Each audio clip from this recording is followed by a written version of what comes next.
Standing up in McKinney, this is According to Callus, episode 649, coming to you on a Wednesday, the 5th of June, 2024, the year of our Lord 2024. If you didn't know, yesterday was the 20th anniversary of the Killdozer incident. I strongly recommend you go check that out on YouTube or your favorite search. Highly, highly interesting. When reasonable men sometimes have to do unreasonable things, is the way they have subtitled it many times. Very interesting. Also, a lesson to all the will-be tyrants out there that sometimes there are consequences to your actions that you cannot predict. Of course, I must say that I would never advocate taking violence or taking the law into your own hands, because that would be wrong. Of course, that doesn't really prevent anybody from doing whatever they're going to do anyway. That being said, here we go. Oh, yes. A little sparkling water beverage to wet my whistle. Well, before we get into the episode of the day, the show, if you will, let me remind you that today's episode would normally be talking about national issues, and we will, but I'm going to entitle it Wondering on a Wednesday, because I am wondering about a lot of different things right now. And to that end, I'm wondering how it is I managed to get shadow banned so bad. So do me a solid. Help me out here. Like, share, and subscribe to this here podcast. Join me on the social media of your choice. You can find me. I have a page and a group on Facebook. I am a pro at Gab. I drop in at MeWe, and every podcatcher that I am aware of carries my show at According to Callus. Look up According to Callus, and you'll find me, because that's what we need to do to overcome the algorithms. And with that, here we go, on with the program. So, I was listening briefly to a news article, or a news report today, and they were talking about the idea that apparently now, Hunter Biden's laptop is useful for evidence. So I heard MVCR, right? I heard those guys say, well, how does that work? We had 51 intelligence agents tell us that it was all bogus. It was a Russian scam. So which is it? Are the 51 security people, right? The guys that supposedly know best, were they lying then or are they lying now? Not sure. Inquiring minds want to know. It's not a surprise that when things work in their favor, they claim it. And when they work against them, they do everything they can to discredit it. They project, they dismiss, they destroy. You know, it's really a sad thing, because clearly Biden's family's a mess. Clearly Hunter, aside from serving some prison time, probably needs to be in a mental institution. And at this point, his father needs to be in a nursing care home. I'm sorry. It's just what it looks like. But while we're talking about things that I'm wondering about, I mean, and look, and to be honest, today's episode is going to be short and sweet. There are 4 or 5 things I'm going to hit on. None of them really require any length to go into it. But they are things you need to know about. They're things that, you know, shouldn't be just ignored or brushed over. They're legitimate concerns. So to that end, you know, I might have mentioned this a little bit in yesterday's topics. Now the border matters. Yes. Resident Joe did everything he could to bring in the world until it was going to cost him re-election. And now suddenly, well, we're just going to reduce that number to an arbitrary number. Well, I imagine at this point, it's safe to say the damage has been done. So while I, on the one hand, might be grateful that you're going to restrict the number, on the other hand, I'm wondering why in the world you did what you did in the first place. And again, to his credit, our governor, Greg Abbott, is thrown down, basically saying it's not good enough. Again, I might add, well, Governor Abbott, I really wish you would have took this more seriously 3 years ago, but I'll take it now. Well, it's a little late, but it's not too late, I hope. And, they want for the federal government to basically have power and say over every little thing. And I'm pretty sure that dusty document that a lot of us swear allegiance to, right, the Constitution, requires that they only do certain things. In fact, it says that everything else is going to be respectively retained by the states or the people, respectively. But that's ignored, wholesale ignored. Nobody seems to care about it. And here we are, 250 years later, watching our country go down the toilet because the states refuse to do what they should have been doing all along, which is telling the feds, yeah, you don't have authority here. This isn't your business. Go stay. I also, I wondered about this because when I look at what's going on and I consider the damage that's already been done, what in the world are we going to do to undo it? Apologize, had to take a brief pause there. All right.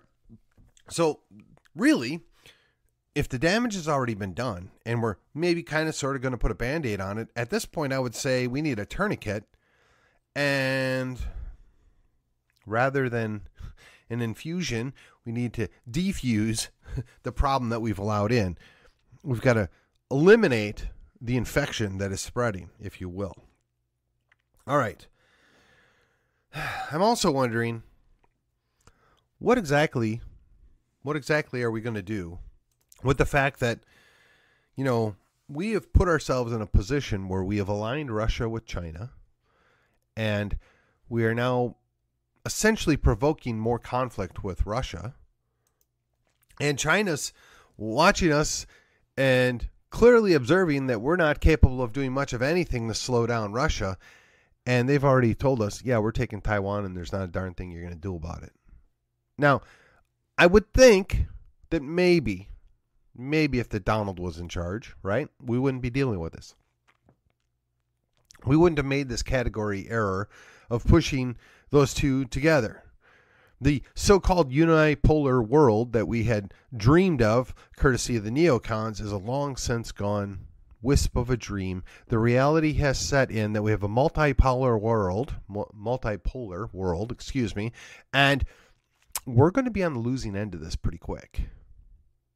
We're a declining empire that has really done everything we could to provoke those that would seek to surpass us. Now, I've heard various arguments that it's good strategy, bad strategy, inevitable, whatever. But what I really want to know is, what are we going to do about it? We, the people, what are we going to do about it? Here in Texas, I advocate for Texas independence. I advocate for a culture of independence. I advocate for de facto or de jure independence. At this point, I'd just be happy to have the state government stand up and show the feds who's boss. Unfortunately, now, I'm wondering about this. We have our own elected officials that have an R after their name, basically telling the very people that were on their team, well, because you didn't support all of our incumbents, you're on the outs. Now, I find that interesting. They're ready and willing to make deals with the enemy, aka the Democrat, Socialist, Progressive Liberals, but they're kicking to the curb conservatives that stood on principle. Now, none of this should be surprising to the vast majority of us because we've watched this happen time and again. And now we're going to have to deal with the real problem that we might get Phelan as a speaker again. Now, I'm not really sure how and why this would happen. Certainly, firing 15 people or 22, depending on who you're counting, would seem to be a pretty good warning shot across the bow that, you know what, maybe, just maybe, we don't reward this bad guy with another term as speaker. Or perhaps we could consider the fact that the speaker has way too much power in the first place and they should have never allowed that to happen. But here we are. And, I'm disappointed to say that a number of the people that are elected officials in Collin County are perfectly okay with that. And they have their reasons. And respectfully, I think the reasons are less than stellar. But come November, or October even, I will be encouraging each and every one of you, to the sound of my voice, to go vote for that person with an R after their name. The reason being, the person with the R after their name is the less evil option. There we go again, dealing with the less evil option. And actually, I should take this moment to remind you that there are two parties. There's the evil party and the stupid party. So when I say less evil, it's not that they're evil, it's just they don't quite get it. They'll sell us out in a heartbeat just to stay in power, apparently. You put an R after their name and all their principles go out the door because now they're elected officials and somehow they think they work for, whatever the sponsors are that ought to be on their jacket. Not the people that work for them, not the people that, well, when I say work for them, worked for their election campaign. Those people that they're supposed to be representing promptly get kicked to the curb because now they're on the team, the big team. We're going to stay in office here and we're going to make lots of money. Yeah. How did that work out for us, folks? Let me ask you. You look at what goes on in D.C. Yes, you knew I was going to go back there, right? This is the only day that I allow myself to spend time talking about D.C. at any length. The folks in D.C. have made it clear that they don't work for anybody. Heck, the bureaucratic fourth or fifth branch of government, depending on which way you want to label them or number them, is made it their vested interest to destroy all of us, to take all of our privacy, take all of our liberty, take everything away from us, and just let us subsist. And if you doubt me, you're not paying attention. Now, you can say it goes back to 1913. You can say it goes back to 1917. You can say it goes all the way back to 1860. Some would say 1789. And you can be true and accurate on stating all those dates. But yet, we made a category error in 2001 when we passed the Patriot Act. We signed our own death warrants, and here we are a little over 20 years later, wondering how in the world did we get to this place? I got to ask myself, how do we get to the place where the government can shut down a church? I got to ask myself, how is it that businesses voluntarily shut down? I got to ask myself, is it really volunteering if you're being coerced? Is it really not spying if the government is bribing and cajoling and coercing of every private entity out there to collect your information and, quote, spy on you and give that information to them? Is this not the very world that we were warned about for decades? Is this not an amalgamation of the very dystopian novels that we all feared we would see? I'm Gen X. I remember when 1984 came and went and we're like, oof, we dodged a bullet. We're not there. Oh, so glad we got Reagan in office. We don't have to worry about this. And while that might have all been true, it seems to me Orwell only got the date wrong. Or if you want to go one better, you look at Aldous Huxley, right? Did you ever wonder why it is everybody's stoned out of their mind? Why everybody's drugged out? And never mind the candy that they're giving out in the schools, aka government re-education camps where we medicate you to get you to obey.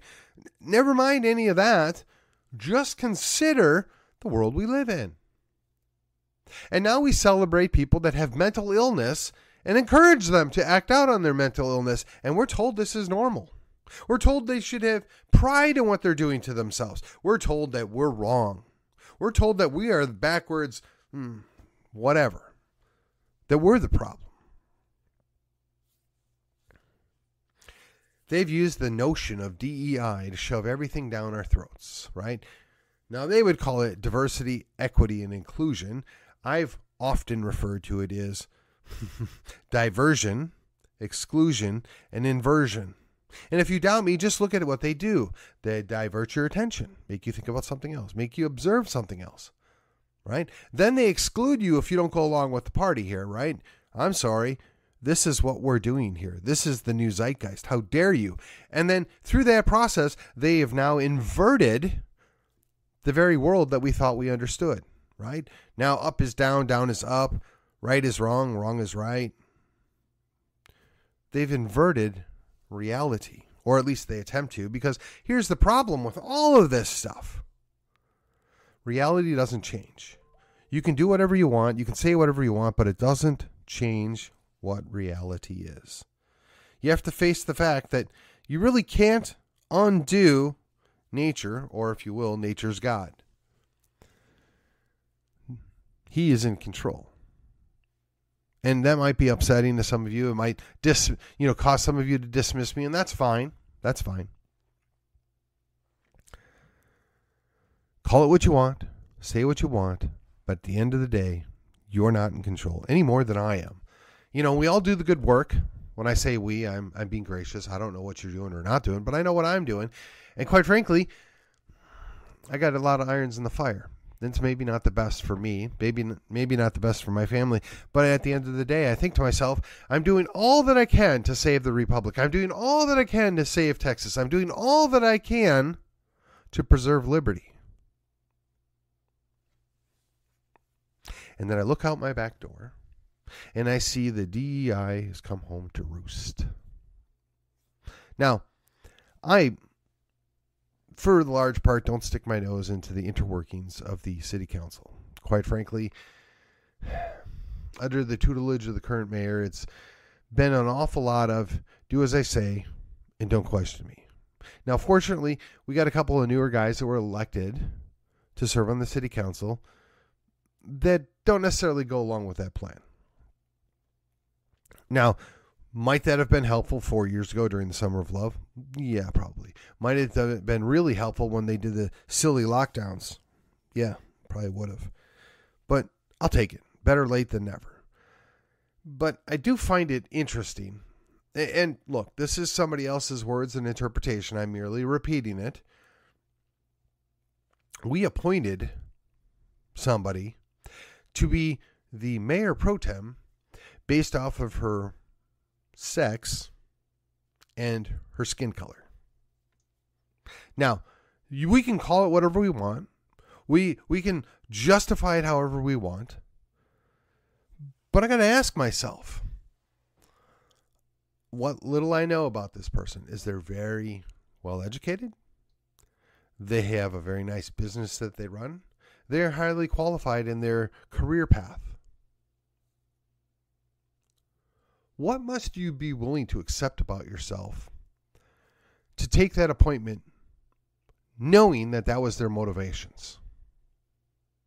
How little must you think of yourself in order to be willing to take that? Now, I don't know. I'm speculating here, and far be it for me to think I know where that person's coming from, but I'm just observing it, and I'm wondering, how did somebody decide to go along with this?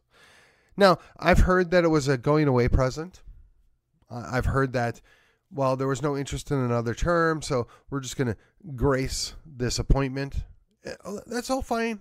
I have no real issue with it, as long as that's what it really was. But that's not what I've heard on the other side. That's not what I've heard from multiple sources, by the way. So I got to ask myself, is that what's really best for McKinney? Now, to be clear, despite many reservations that I might have at some of the leadership at the city level, the city's not gone off the rails.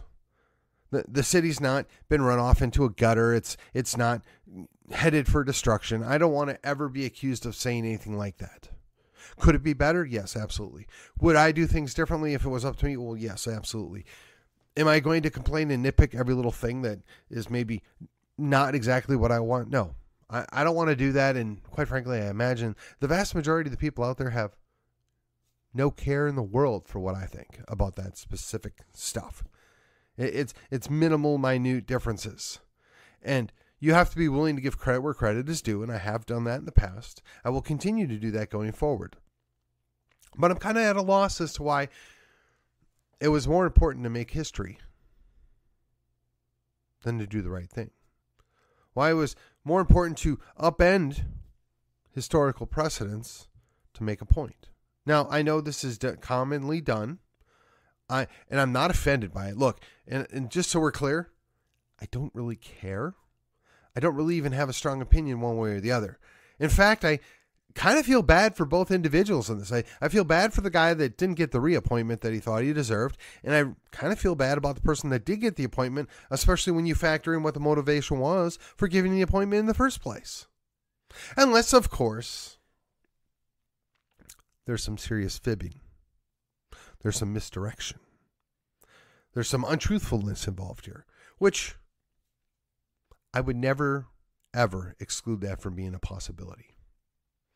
You know, you tell one group of people one thing and you tell another group of people another thing, and you get them fighting amongst themselves, or you get them questioning each other, and you distract them. Does any of this sound familiar? Now look, I am confident the city of McKinney is going to be just fine. And we're going to run our next 2 years, and there's not going to hopefully be any major drama. But I could be wrong. You know, we've got a 2024 election, right? And who knows what's going to happen with that, or if we're even going to see an election, because I'm expecting another summer of love, by the way. And the federal bureaucracy's already deemed me and you, if you dared to speak out at a city council meeting or a school board meeting, as terrorists, domestic terrorists, those people that need to be watched, those people that perhaps need to be locked up. So I caution you, don't do anything foolish. Don't do anything stupid. Don't break any laws that you can avoid. And certainly don't get violent. You need to defend yourself, always. You need to be willing to fend off an attack, but you should never start it. And with that, we're cutting it off. This has been According to Callus, and I will see you on the other side.